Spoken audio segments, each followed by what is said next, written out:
xl.tv.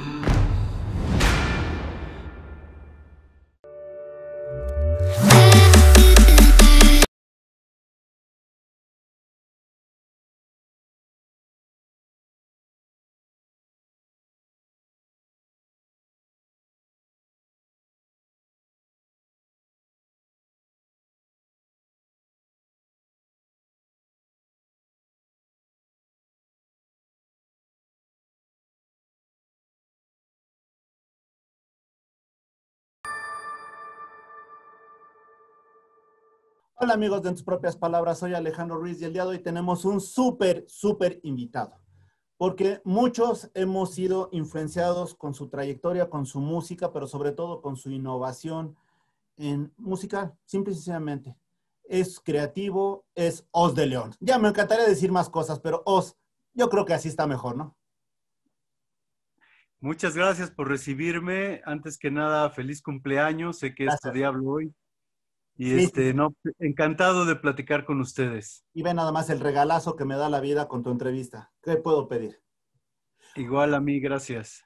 Os, hay muchas cosas que preguntarte, pero en principio te voy a comentar algo, o mejor dicho, quiero que me comentes algo. Tú viviste la etapa del rock en español, el famoso boom de los ochentas, de alguna manera lo viviste y después proyectaste hacia tu vida, hacia dedicarte a ello y hacia la música. En principio, en los ochentas, ¿quién te influyó? Pues mira, había muchas influencias en casa desde muy temprano.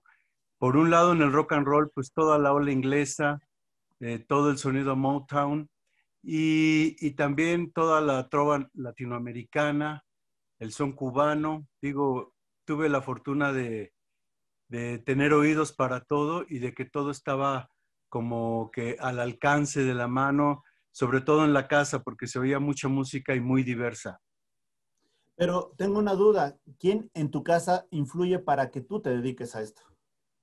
No, fíjate que antes de esto no había habido músicos en la familia y y por eso somos como la primera generación, porque Omar, que es mi hermano, que es el tecladista de La Castañeda, pues resulta que también tomó el mismo camino. Me imagino que por la diferencia de edades, pues a través de lo que yo estaba haciendo y de lo que yo estaba escuchando, tocar la guitarra todos los días, pues le surgió también la inquietud. Pero no, pues somos los primeros músicos, digamos, en la familia. Pero ahora te pregunto, Que se obviamente dedican. no nos tocó, bueno, no te tocó vivir en plenitud más que de referencia lo que era la música disco, de los Bee Gees en los setentas, etcétera. ¿De eso de alguna manera te genera algún tipo de inquietud en cuanto a seguirlos, en cuanto a disfrutarlos, en cuanto a tú proyectarlo? Mira, la música disco, sobre todo en esta generación, en esa década que tú estás mencionando, es muy interesante. Hay gran música disco, sobre todo de bandas de, de gente de color eh, que, que venían combinando eh, el ritmo desde el swing, el funky, eh, todo este rollo y lo fusionan muy bien.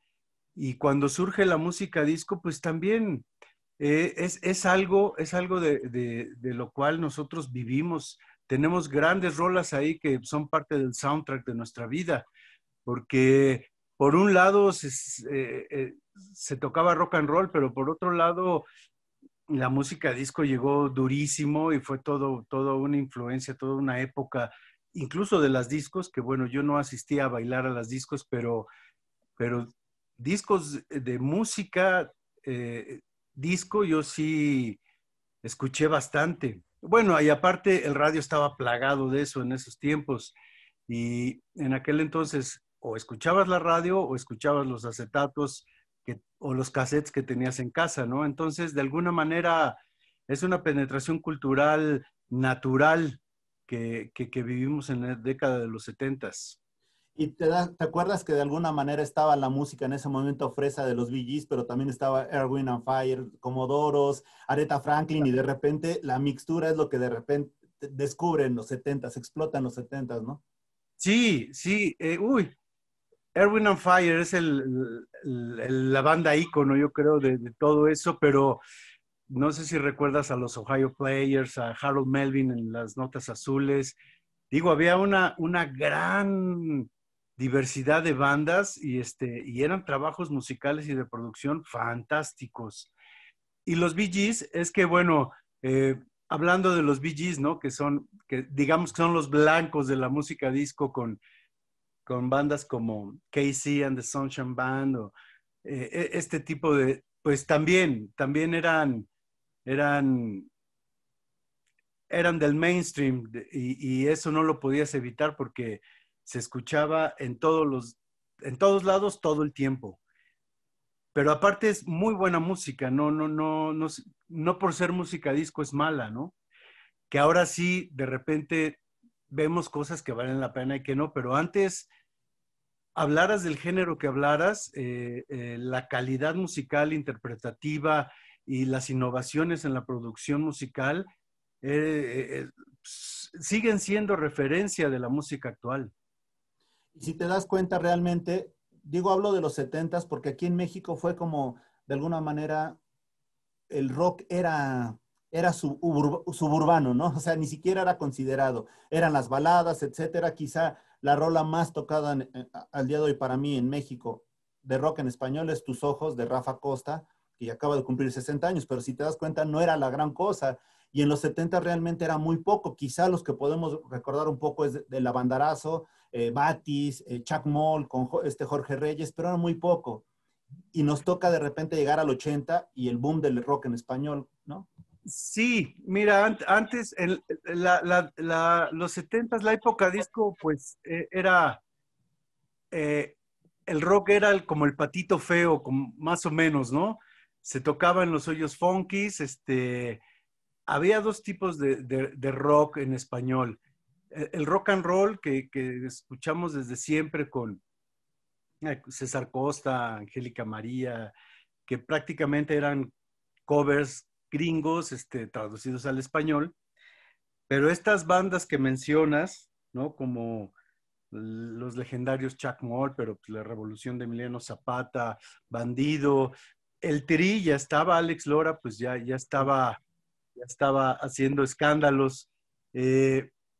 Yo creo que ahí son dos vertientes del rock en español, como lo podemos ver, que era el rock and roll comercial y el rock suburbano, ¿no? Que estaba ahí emergiendo de los hoyos funkis, donde no había ni lugares adecuados para hacer un concierto de rock.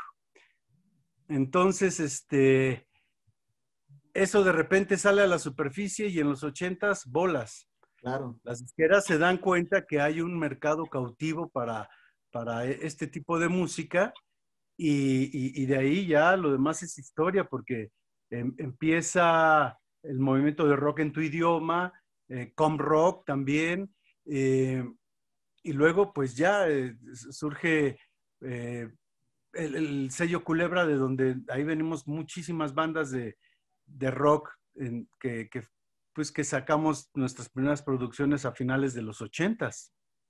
Y sí, fíjate, eso es padre porque en los 80s recordarás que viene la transformación. Los que eran baladistas llegan a ser rockeros extraños porque también ellos les toca mucho transformarse y sobre todo algunos siguen en transformación, como podría ser el caso de Miguel Bosé, que empieza con Linda, Te amaré y de repente sale con otras canciones como Amante Bandida, etcétera, que de repente El tiende a disco de Salamandra es una gran sorpresa de Miguel Bosé.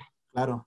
Y por eso te digo, van saliendo, obviamente también llega Timbiriche, que surge como una banda fresa y hasta al final tratan de hacer algo de rock, que es válido, ¿no? Y obviamente te mantienen los cuates, algunos en el momento de fresa, balada, etcétera, pero también ya viene la gran etapa de Miguel Ríos, lo importamos el rock de España, también traemos a Soda Stereo y obviamente lo que se empieza a generar aquí, Caifanes, entre otros. Y obviamente en toda esa influencia ya empieza a alzar la mano la Castañeda, ¿no? Sí, bueno, siempre hubo las bandas como puntas, ¿no?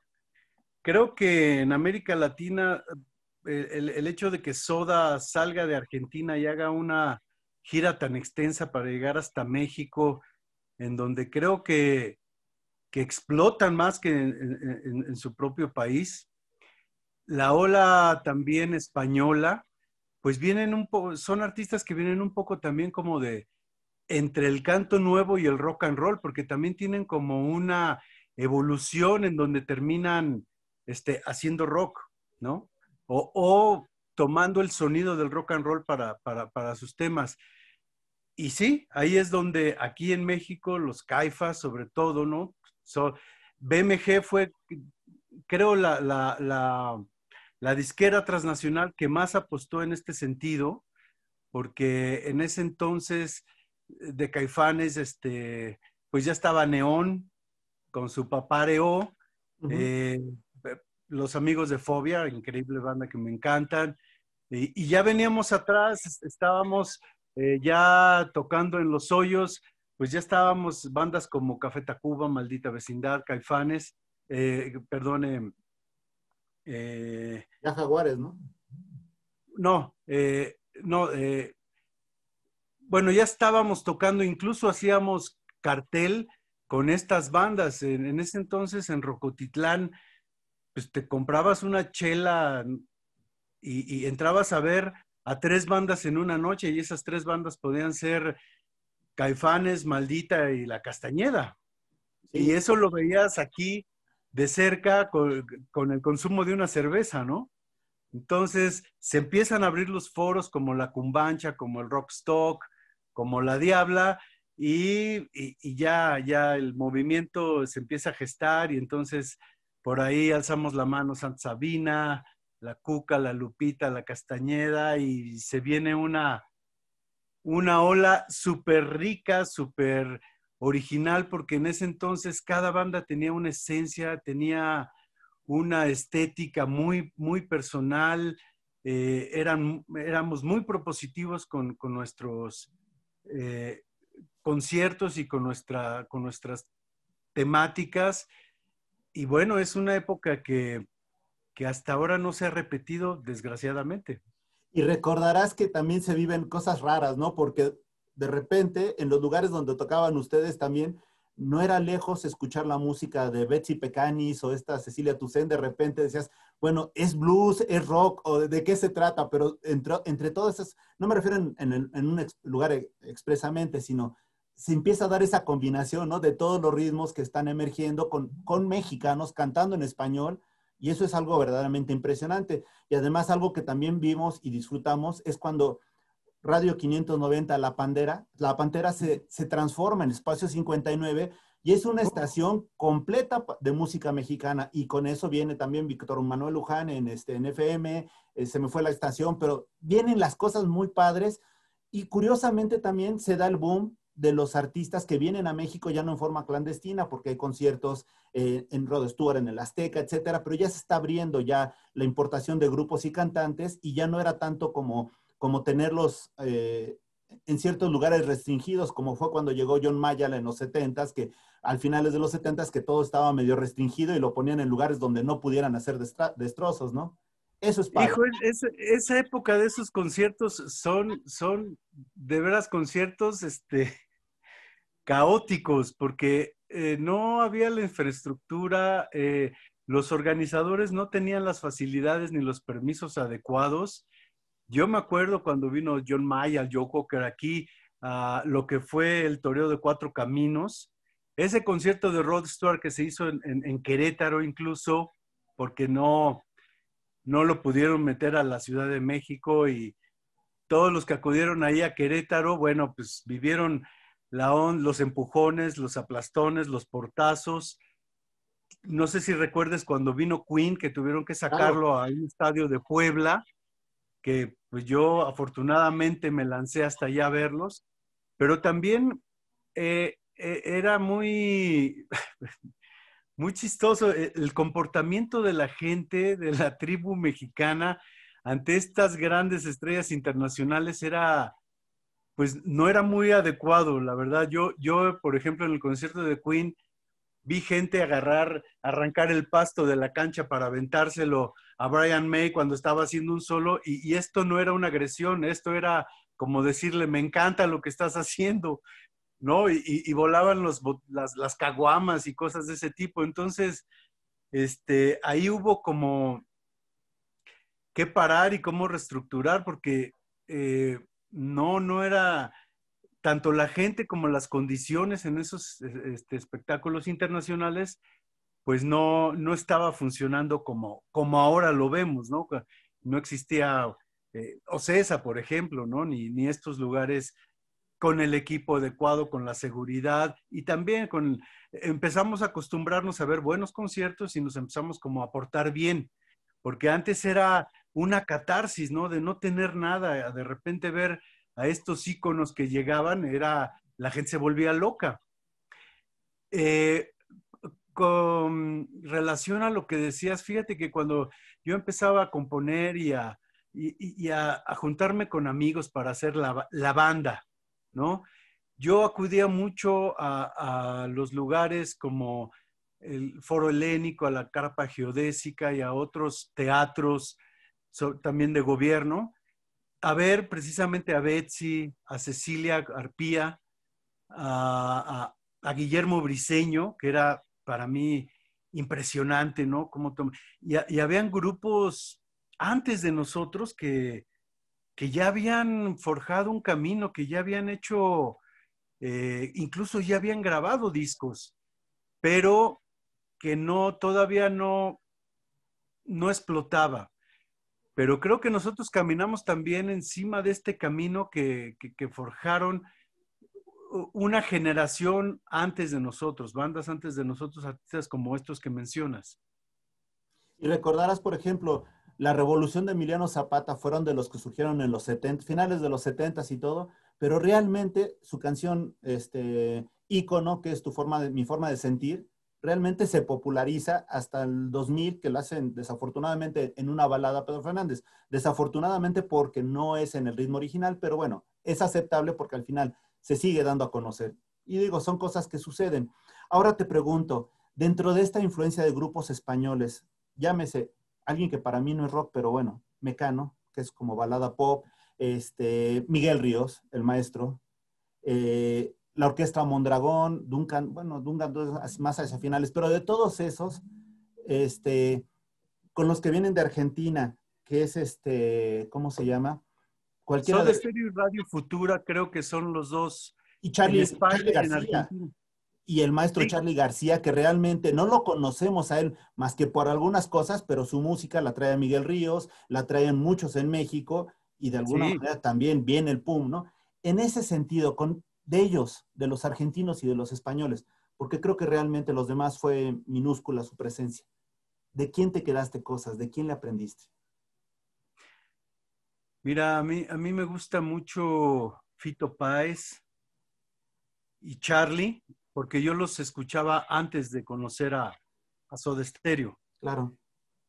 Y de los españoles, pues el grupo que más me pudo impactar, porque aparte sí tuvo una penetración adecuada en el radio y como que tuvo una estrategia atinada, fue Radio Futura, que no son de los pilares, que ya es una consecuencia, pero por supuesto, pues Miguel Ríos es el rockero español por excelencia, por lo menos en los tiempos cuando yo iba a comprar los discos, que imagínate, compraba mis acetatos en Aurrera, había pues una sección de discos y encontrabas cosas realmente extraordinarias, tanto en español como en inglés. Y creo que son de los argentinos y los españoles hablando de rock, porque también oía otro tipo de música.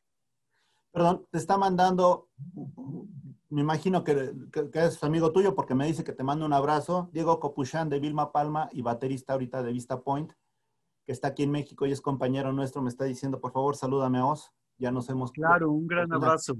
Sí, entonces te digo, se da todo eso, pero una pregunta, en ese momento tú ya tenías la posibilidad de distinguir quién tocaba rock y quién no tocaba rock. Sí, sí, porque sabes que bueno, era inevitable.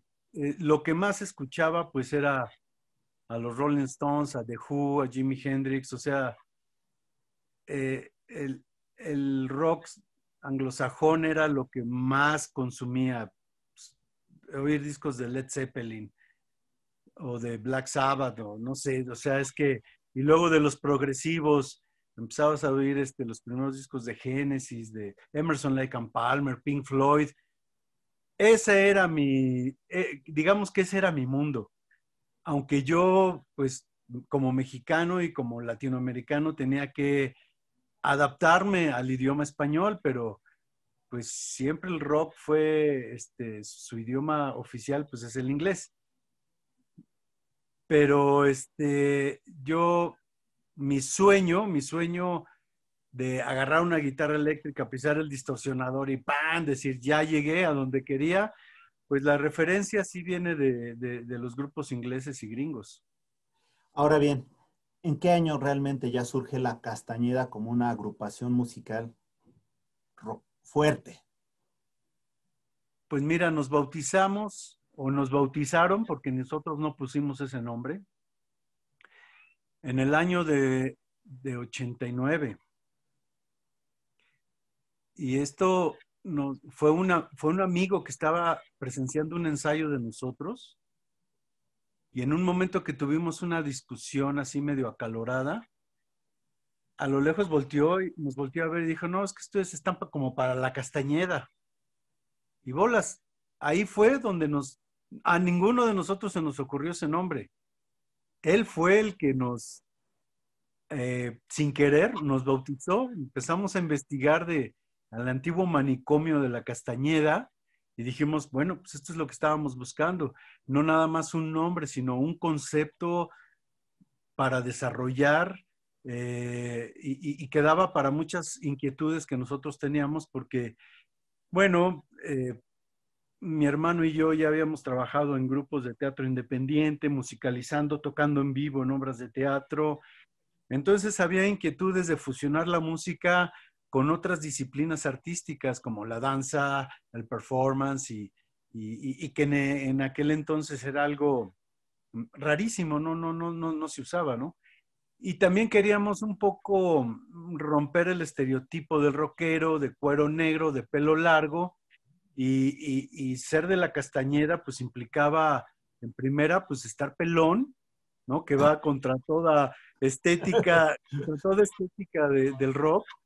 Y me acuerdo que en nuestro primer vestuario oficial, pues fueron unas batas de interno de hospital.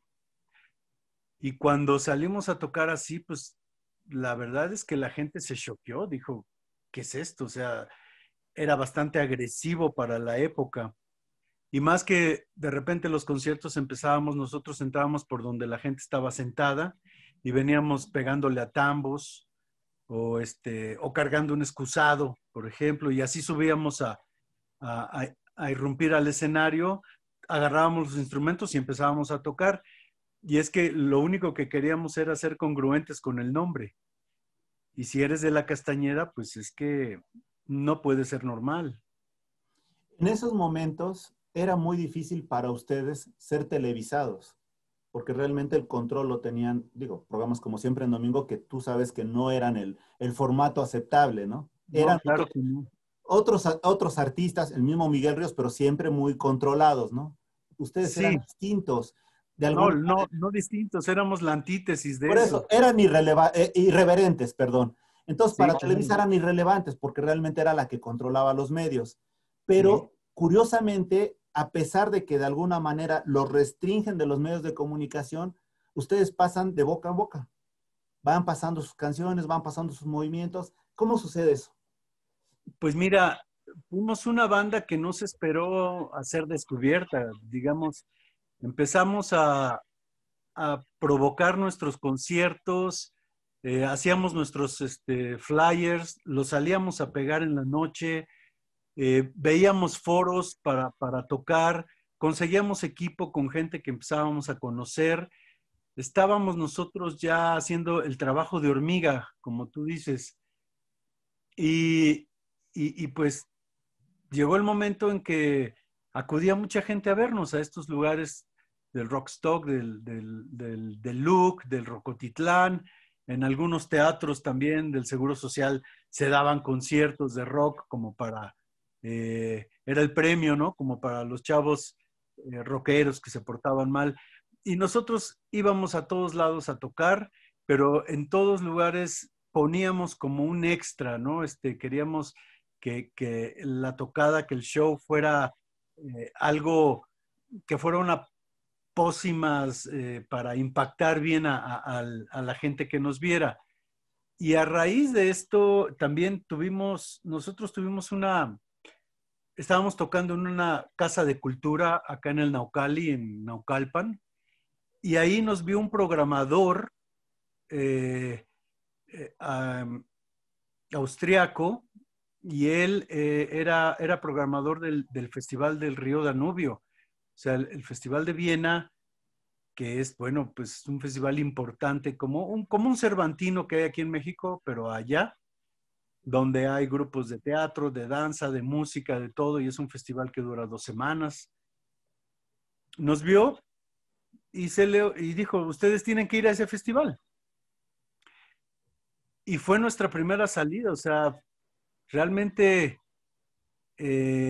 nos mandaron la invitación oficial y bueno, nosotros acudimos a las instancias aquí gubernamentales y de cultura para decirles, oye, somos un grupo mexicano que por primera vez a un grupo de rock lo están invitando a este festival, cosa que bueno, pues nadie nos hizo caso. Entonces, no podíamos perder la oportunidad, vendimos todo nuestro equipo de ensayo, compramos nuestros boletos de avión y nos fuimos. Y fue cuando regresamos de ese festival que algunos periódicos dieron la noticia. Fíjate qué loco, ¿no? Haces todo el esfuerzo por ir. Aparte no fuimos a esa tocada, tocamos en el festival y nos quedamos 3 meses y terminamos tocando en la universidad, en otros antros y nos pasamos 3 meses tocando por allá.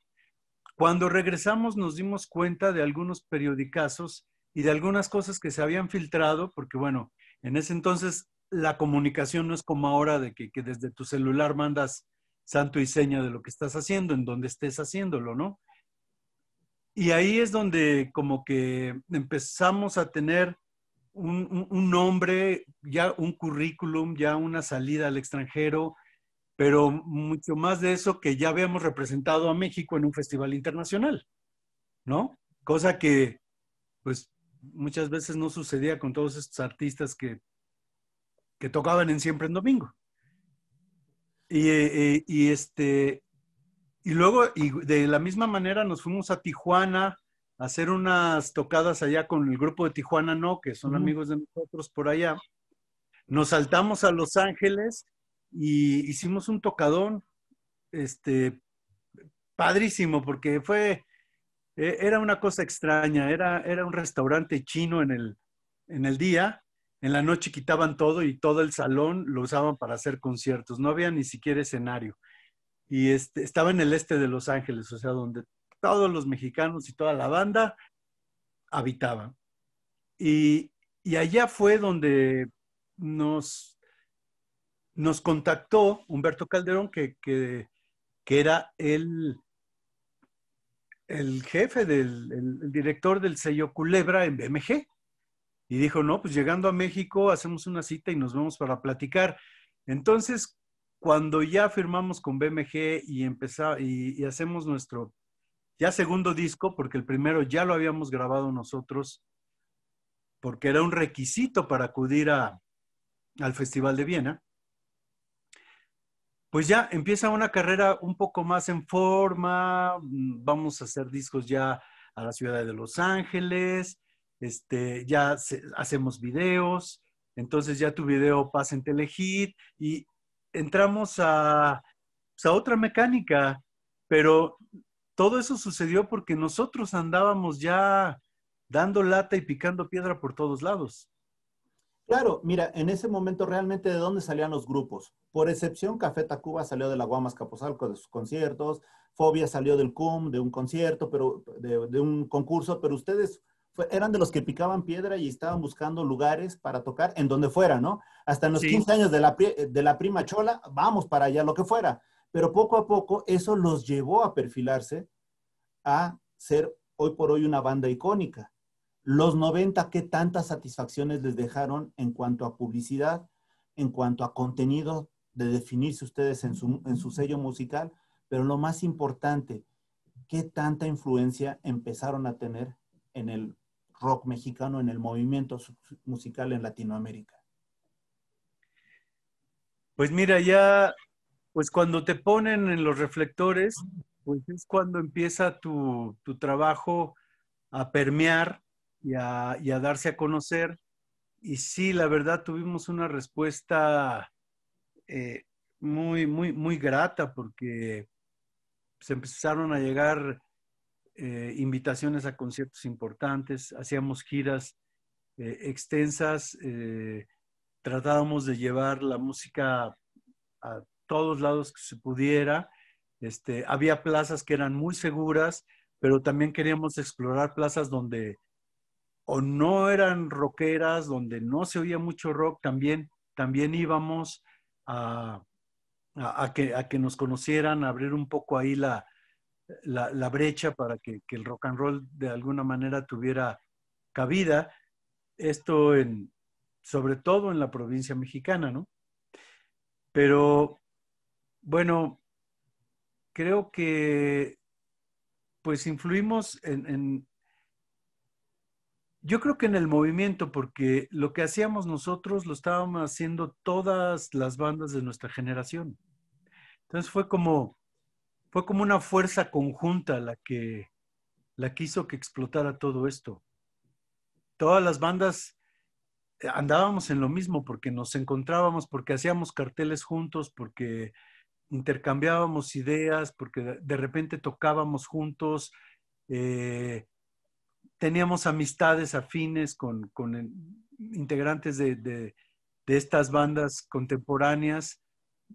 Algunos festivales hicieron, como la mayoría estábamos en la disquera de BMG, se armaban carteles padrísimos porque todas las bandas de la disquera salían de gira y se hacían festivales que son inolvidables, muy importantes. Eh, y al cabo del tiempo, pues sí, tienen un peso específico en el movimiento del rock.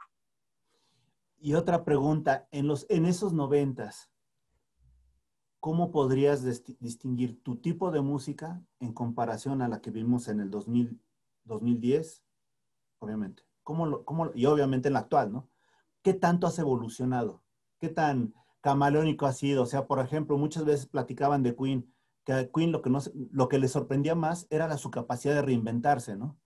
Sí. Digo, sin menospreciar, sin hacer algún señalamiento, veían que, por ejemplo, la música de los Beatles siempre había tenido una vertiente, con excepciones. Pero en el cambio, en el caso de Queen, realmente nunca sabías cómo dimensionarlos porque constantemente se estaban renovando. ¿Ustedes cómo lo han hecho? Fíjate que nosotros eh, tratamos, cada que componemos o que vamos a grabar un nuevo disco, hacemos el ejercicio a propósito. El propósito es no hacer lo que hicimos el disco pasado. Porque, por ejemplo, en el primer disco hubieron algunas baladas que son las que más le gustan a la gente, como Noches de tu piel, o luego como Cenit Pasional. Y lo más lógico es que digas, bueno, sigamos por el mismo camino, esto es lo que funciona, ahí está el pan, ¿no? Entonces nosotros nos rehusamos a eso y dijimos, solo no hay que copiarnos, porque si empezamos a copiarnos a sí mismos para, digamos, asegurar un cierto éxito, pues ahí es donde creativamente vamos a dejar de crecer. Entonces siempre pensamos en eso, no repetir lo que ya hemos hecho. Y por otro lado, bueno, en mi caso muy personal, a mí me gusta mucho tener un diseño sonoro diferente y sí empaparme de la actualidad en cuestión de sonido para incluirlo en mis producciones. Eh, yo creo que ese es el equilibrio. La otra es que la temática de la banda no es muy fácil de digerir porque sí nos gusta un lenguaje más enriquecido, no tan simple. Y el contenido, el mensaje, la esencia de la temática, pues sí tiene que tratar de temas, digamos, que reflejen un poco el entorno, lo que estamos viviendo. También el concepto de la Castañeda, de esta locura creativa, o sea, locura entre comillas, porque nosotros agarramos esta bandera más que nada para poder hacerle la pregunta a la normalidad que todos vivimos. ¿Qué tan normales somos haciendo todo lo que estamos haciendo y todo lo que nos está sucediendo? ¿Y qué tan sano puede salirse de eso, donde te puedes llamar que estás loco, ¿no? Porque estás fuera digamos, del estándar, ¿no? Entonces, es un concepto que nos invita a cuestionar la normalidad, ¿no? Si estos niveles de violencia o estos niveles de contaminación o esta apatía o todo lo que estamos viviendo es normal, bueno, pues nosotros mejor preferimos estar locos. Pero hay que proponerlo y hay que proponerlo en los temas y en la temática que le damos a escuchar a la gente, sobre todo a los jóvenes. ¿Quién ha influenciado en tu producción creativa? No me refiero a músicos, me refiero a autores, acciones, películas. ¿Qué ha influenciado? ¿Cómo te has nutrido tú para ser creativo? Mira, me gusta mucho el cine, veo muchas películas. Es más, antes leía más, ahora veo más películas que leer, que no está bien, pero no sé, me he volcado por ahí y veo de todo. Pero lo que últimamente se ve en el trabajo solista que he sacado es que desde hace tiempo trabajo con otros músicos que no son de la Castañeda y que son de otra generación, que incluso los conozco desde que empezaron a tocar o a estudiar música. Y, y en el estudio de grabación, donde estoy ahora, he producido muchas bandas de rock y de otros géneros. Y la convivencia con músicos de otros géneros o músicos de otras bandas y producir eh, discos que no son lo que nosotros hacemos, creo que es lo que más me ha nutrido últimamente. Y cuando a estos músicos o cantantes los llamo para que hagan colaboraciones en mis discos, es donde tenemos ese feedback. Hay algo que yo les puedo aportar y hay también mucho que ellos me aportan a mí. Entonces es como una retroalimentación que a final de cuentas todo esto puede recaer en lo que puede ser el último disco de La Castañeda, porque es como salgo a refrescarme y a traer y a llegar a la banda con ideas nuevas, con otros conceptos, con otros sonidos, para poderlos vertir en lo que puede ser el próximo disco de La Castañeda.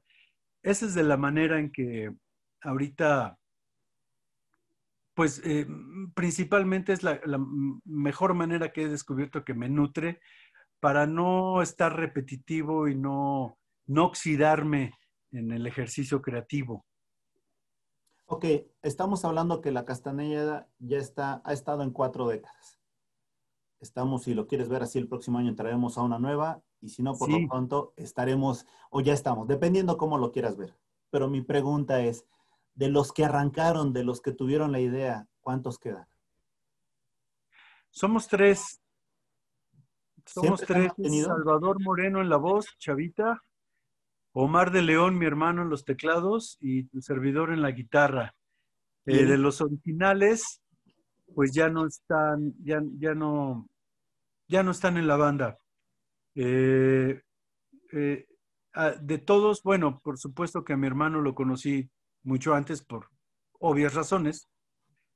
Después hice mucha música con Edmundo Ortega, que en paz descanse, fue el primer bajista y excelente compositor también de la banda. Y Juan Blendel, el primer baterista de La Castañeda, que en veces todavía platicamos y nos ponemos al día. Y bueno, hemos tenido en el saxofón, pues a varios saxofonistas, pero el primero que inició en ese puesto, en esta banda, es Beto Rosas, que también en algunas ocasiones lo he encontrado en eventos y todo eso, y bueno, platicamos y de repente se echa el palomazo con nosotros. Pero sobrevivimos tres desde los inicios, desde el principio de esta banda. ¿Cuántos llegaron a ser como máximo? Siempre fuimos seis. Batería, bajo, guitarra, teclados, voz y saxofón. Y en algún tiempo sin saxofón, pero como en los primeros discos hubo mucho arreglo para sax, pues siempre tratamos de tener un saxofonista. Estaba de moda Kenny G, ¿no? En ese tiempo. Todos querían ser como él, ¿no? Era lo que llamaba la atención, entre otros, ¿no? Ahora te pregunto, es muy padre tener este recorrido, hablar de 4 décadas, te digo, entraremos a su quinta década, la Castañeda y todo, pero hasta ahorita, ¿cuáles son para ti los palomazos que dices, es insólito que lo haya vivido, que lo haya tenido, que haya estado con nosotros, o tú que hayas estado con eso, con ellos? Pues mira, siempre hay el personaje y el amigo que es muy querido para nosotros,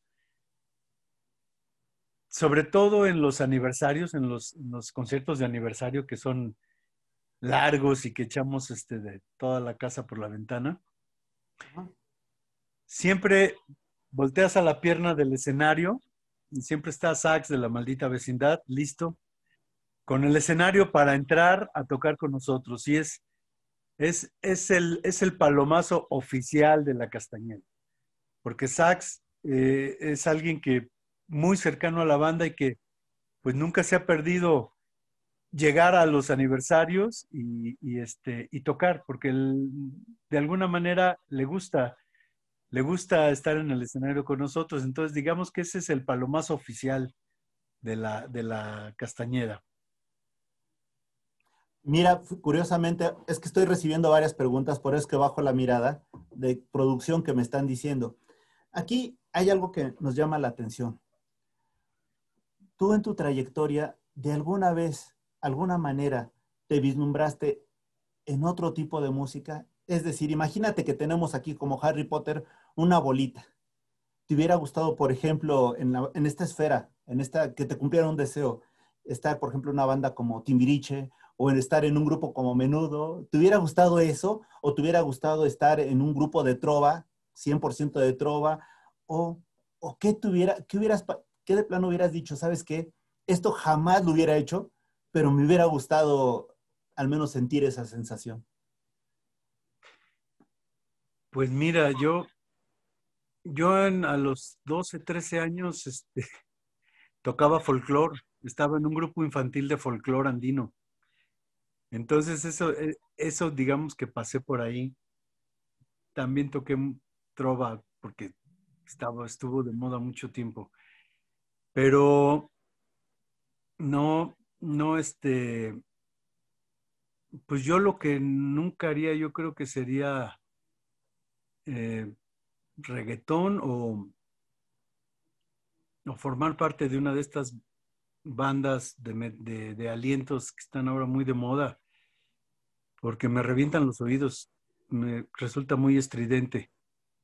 Lo que me hubiera gustado es ver a Jimi Hendrix en vivo, o mejor que eso, eh, haber echado un palomazo, aunque sea conectarle la guitarra. Tanto así. Sí, claro. ¿Él es tu ícono? Sí, definitivamente en la guitarra y yo como guitarrista de la banda, sí, Hendrix es mira, Aquí vemos. Ah, ya lo vi, ya lo vi. Pero si tuviste, por ejemplo, tantas opciones, por ejemplo, ¿por qué no pensar en un Deep Purple o otra agrupación no, pues sería Pink Floyd, de plano? Ahora, una pregunta, vos. En pero esto, ponte nada más, nada ah, más que hay que llegarle a David Gilmour, entonces está. sí, no, pero te voy a decir algo. Es bueno soñar porque de alguna manera, si sueñas, lo puedes realizar o lo buscas realizar, o si no, cuando menos lo intentas. Otra de las cosas, por ejemplo, ahorita ya eres chavorruco. Ya Sí, cómo te ven los chavos, o sea, te ven como referencia. Curiosamente, tú dices, me gustaría tocar con Hendrix, pero para ellos quizá quieran tocar contigo. En ese sentido, y aprovechando que nos están viendo jóvenes y mujeres, yo te preguntaría, ¿qué les dices a ellos para que persigan sus sueños, como tú lo hiciste? básicamente que inviertan tiempo, que se preparen, porque un instrumento es muy celoso, requiere práctica, requiere hacer un oficio, requiere tiempo, paciencia, porque no cualquier, por más que tengas dones de musicales, requiere de práctica. Eso número uno. Y número dos, creer en lo que haces. O sea, estar convencido y que te guste lo que estás haciendo. Y si no te convence, trabajar en ello hasta que logres estar satisfecho de lo que escuchas de ti. En el escenario hay tres sentimientos que no se olvidan, pero te pregunto, ¿has llorado? ¿Has sentido? Sí, Sí, ¿cuándo? cuando, cuando cuando la gente pone se pone en unísono a cantar una canción de la banda, es una sensación indescriptible que te saca las lágrimas. ¿Has tenido miedo?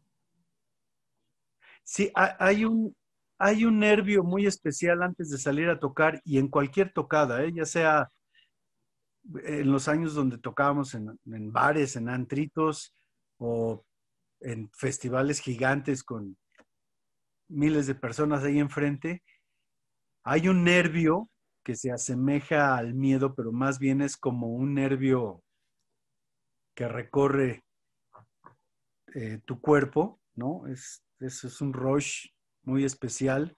¿El pánico escénico? Al principio sí, Y la un otra, poco. perdón, perdón. Sí, es un poco. Esto siempre se disipa cuando el sonido empieza. Cuando das los primeros acordes y oyes el amplificador sonando bien, volteas a ver a tus compañeros y todos estamos en el mismo canal, es cuando la magia empieza. Ahora te pregunto, ¿has reído de tal manera, te has sentido satisfecho que dices, yo me bajo del escenario y jamás vuelvo a tocar esto, que cierren las puertas, yo me retiro? O sea, de plano dices, ya, esto fue la cumbre. Sí, claro que sí. Sí, no, es más, no hay banda que te diga que eso no lo ha hecho. Te lo firmo. Oye, ¿qué sigue para la Castañeda? Platícanos. Ahorita estoy mezclando 9 temas de conciertos en vivo, de conciertos de algunos aniversarios que tuvimos en estos 30 años. Y y ya tengo que entregarlos en una semana y media. Entonces estoy Ya estuvo por acá Chava y Omar hace unos días. Próximamente, en esta semana también nos vamos a reunir aquí, pero bueno, a mí me toca ahorita hacer la mezcla y la masterización de estos temas. Y son temas totalmente en vivo, con la gente ahí, y vamos a sacar el segundo volumen de un disco en vivo, ¿Algún día harías pista? que sería pista. Ah, no, que si algún día harías pista, es decir, que no estuvieras cantando, que no estuvieras tocando y nada más estuvieras así. No, no, no, Nunca. no, Eso, no, nunca te traicionarías. pues no. Incluso hubo algunos programas de televisión hace unos años donde, pues donde era obligatorio hacer playback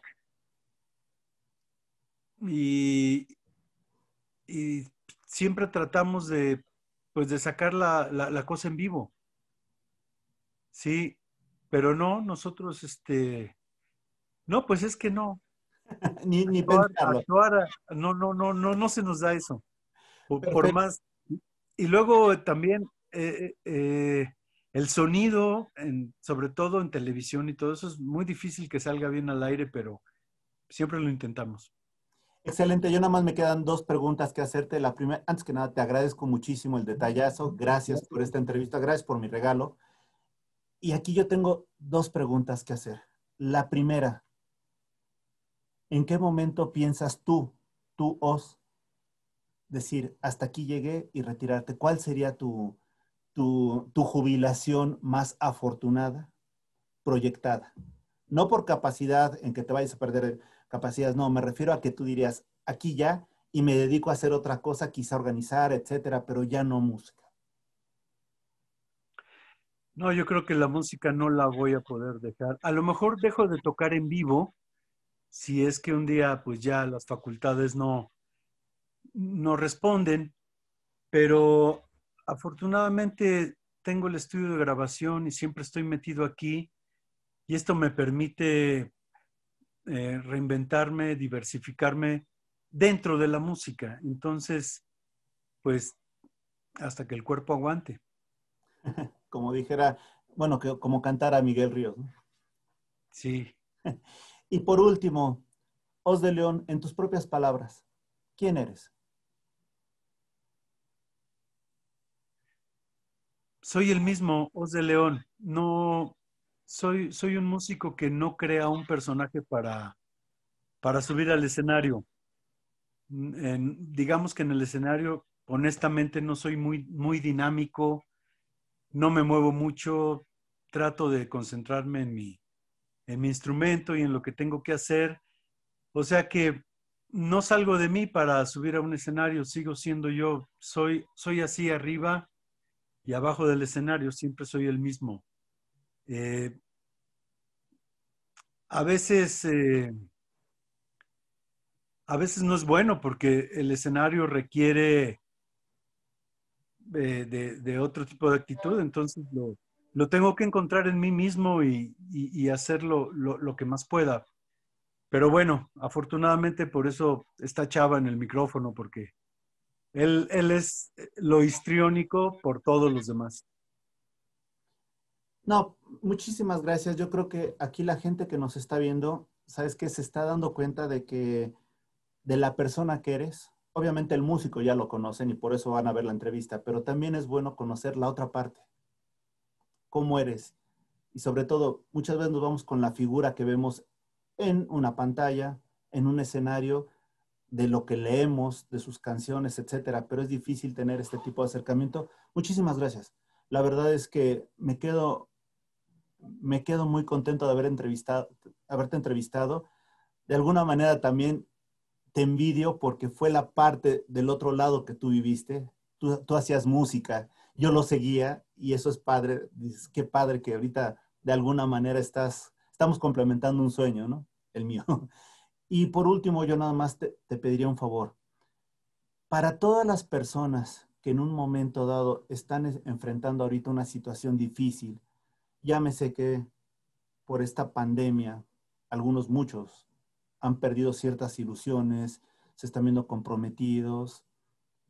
¿podrías mandarles un mensaje de aliento? Por supuesto que los deseos personales siempre van encaminados a que progresemos, prosperemos, que estemos bien. Y en estos momentos, estar bien simplemente es estar con los tuyos y tener salud. Creo que esto nos deja el mensaje, el aprendizaje de que a veces se necesita mucho menos para vivir y para estar bien de lo que pretendíamos antes de que sucediera esto de la pandemia del COVID. Entonces, yo creo que empezar a ver esas pequeñas cosas, esos pequeños actos cotidianos de buena voluntad, de amor, esas cosas sencillas, es lo que ahora nos ocupa, porque es lo que habíamos dejado de ver y es lo más importante. Os, muchísimas gracias. De antemano te digo que he estado recibiendo todos los mensajes de producción y créeme que la mayoría de los que están aquí, los chavos, te admiran. Estaban diciendo que, por favor, que nos mande un saludo a Astele, pero lo más importante, que no no deje la Castañeda de sonar como la Castañeda y siga inventando. Muchísimas gracias por este espacio, esta oportunidad, y lo único que me queda decir es gracias y sobre todo gracias a la gente que nos ha seguido en esta entrevista. El mayor de los éxitos, Os. Gracias. Muchas gracias. Un saludo a toda la banda de producción y estamos. Gracias, hermano. Y gracias a ustedes que nos han seguido. Hasta la próxima. Escúchame. Siénteme. Soy parte de ti.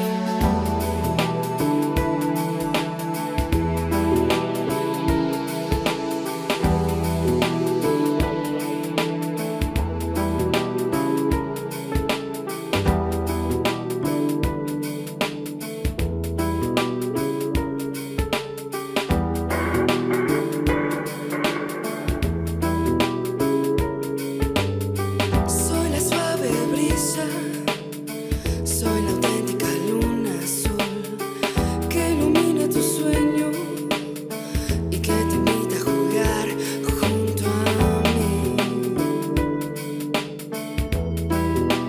Junto a mí.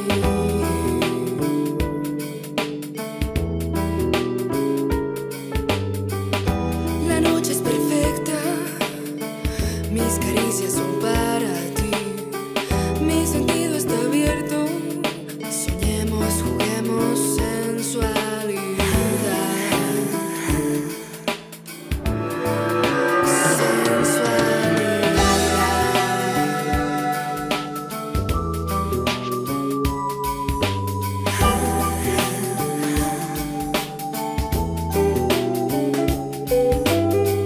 Un aroma agradable, un manjar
tele.tv.